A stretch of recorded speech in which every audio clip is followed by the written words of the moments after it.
Hello YouTube, it's Lion here with Hobbies of a Man. Today we're going to do a light novel review. We're going to be reviewing Konosuba Volume 1.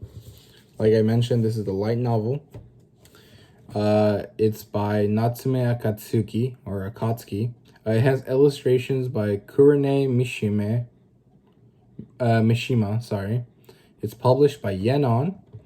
It has an anime adaptation. It's an isekai. It's also a comedy and a fantasy. Those are the genres that it falls into. And now the premise is this guy dies a humiliating death, okay? And he goes to this limbo place thing. And he meets a goddess that makes fun of him a lot. And she tells him, hey, I need your help. You're to defeat a demon lord. You're going to get reincarnated. And you get to take one item with you out of all the ones I have here to help you on your journey. And he's like, okay, well, you made fun of me and you're a goddess, so you're supposed to be useful. I'll take you, which is probably the worst decision he could have ever made. And then once he gets to this world, the plot starts to develop. And essentially, early on, maybe the first half of the book, it's just him getting acclimated to the world. He's starting to learn, what the magic is, how skills work, how levels work, and stuff like that. And they're taking menial jobs. I think they build houses or something. Because they don't have any actual skills. And then eventually they become adventurers. And then they start building a party. And you get introduced to Megumi, Darkness. You already knew Aqua the goddess and Kazuma the main character from the beginning. I guess you also get introduced to the thief character and Wiz the leech, the lick. She's like an undead person. So the party is actually just Aqua, Kazuma, Megumin, and Darkness. Everyone else is kind of what's it called? Tertiary character. Technically, Kazuma is the main character, but all of his interactions are literally with the three girls, so they're main characters too. And yeah, the back to the plot. It's pretty basic, very standard grind-esque world building, or not world building, sorry, party building and skill building. And yeah, that's it for the plot. The characters, I already mentioned which character you meet, but specifically, talking about the characterization, I think every character is very unique. There are kind of horrible people, but that's kind of the appeal because it's kind of more realistic than a lot of other light novels, I think. At this point, I've read about 4 or 5 of them. And they all basically have the same, types of character archetypes. And they don't really change besides their names, their hair colors, and their clothing. Everything else is basically the same. Actually, the main character is usually always the same. So, yeah. But in this case, it's pretty interesting. It's everyone is unique. They're all horrible people in different ways. Like, Aqua's just, conceited and useless. Kazuma has, his whole, gender equality shtick, which is, very funny. But it's, not as played up as people in the memes make it out to be. At least in this first volume. So, if you're looking for that, it might not be...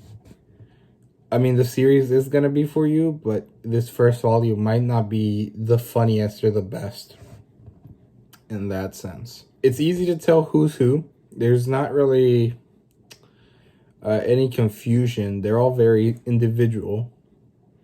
Like the crazy witch, the masochist knight, the useless goddess, they all have an adjective and a character role.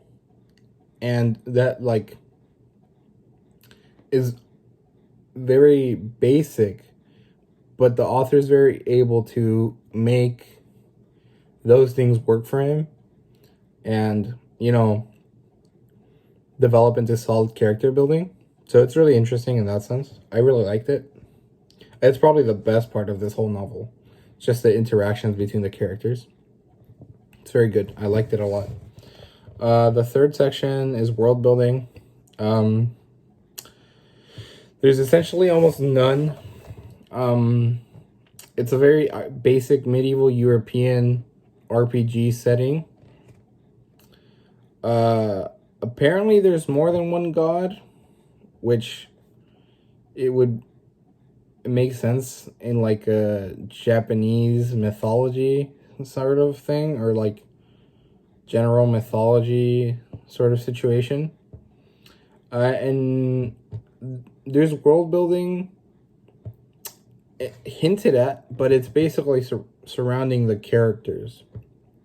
Mostly, I think Megumin, the little crazy witch, is the one that has the most world building hinted at behind her, because she's from like this special magic clan, but nothing is really explained about them except that they have weird names. They're kind of odd, and she's definitely odd. She's really funny though. I really like her. And yeah, world building is the weakest part of this novel. Okay, so next is the art. I think the illustrations on this are wonderful, spectacular. This doesn't really play into my rating of the novel, but it does play into my overall enjoyment. I really, really love the illustrations. I could have done without the tentacle one that they had, because they picked like the lolly character as one of them, as one of the people in the illustration. Like, it doesn't bother me. Like, I don't mind, but I would have preferred it for it to be not the middle schooler. Yeah, but the art is quite good.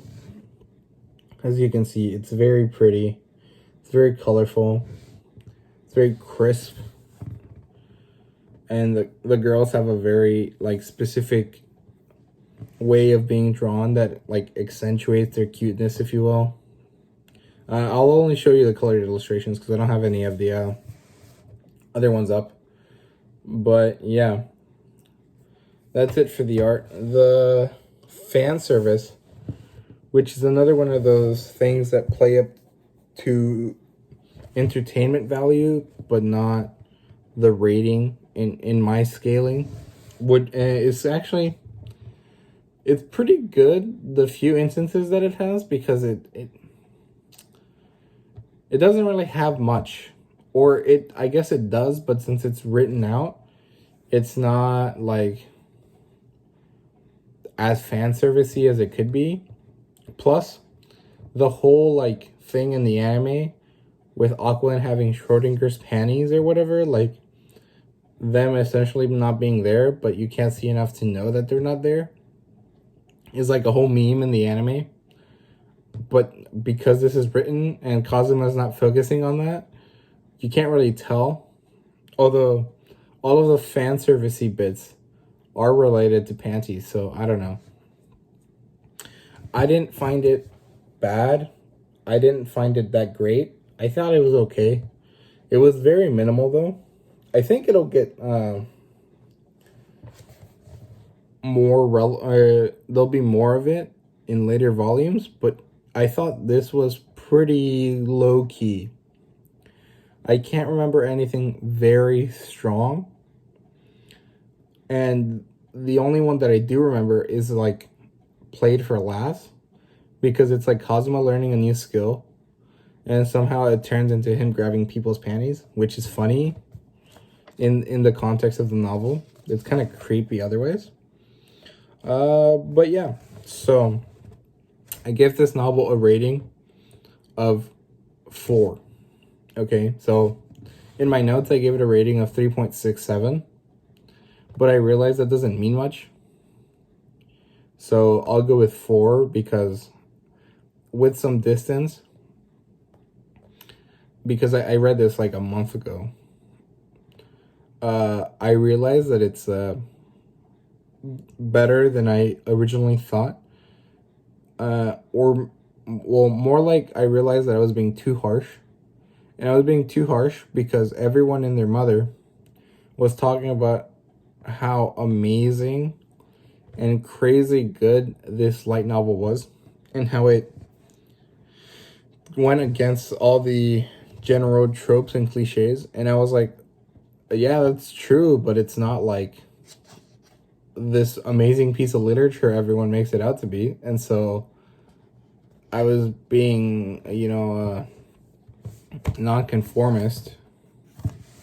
I was being a nonconformist and being harsh on it. But yeah, I give it a 4 out of 5. 4 out of 5.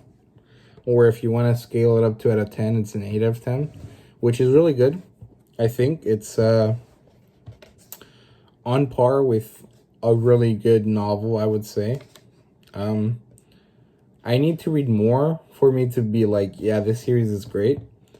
But I'm definitely buying the next volume the next time I am able to purchase light novels, because light novels are harder to find in used bookstores. So I'll probably mostly end up buying them online, or if I somehow get to go to Kinokuniya, which is not very likely very often. So yeah,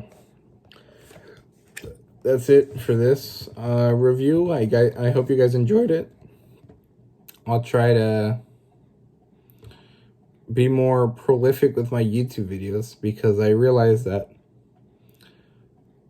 even though I'm quarantined right now, I haven't really done anything with YouTube, and I want to do more, so I'll try my best to do it. Anyway, please like and subscribe. Comment below. Let me know what you think. If you disagree with me, please discuss with me. I would love to get to talking with you guys. And yeah, thanks. Have a nice night. Bye.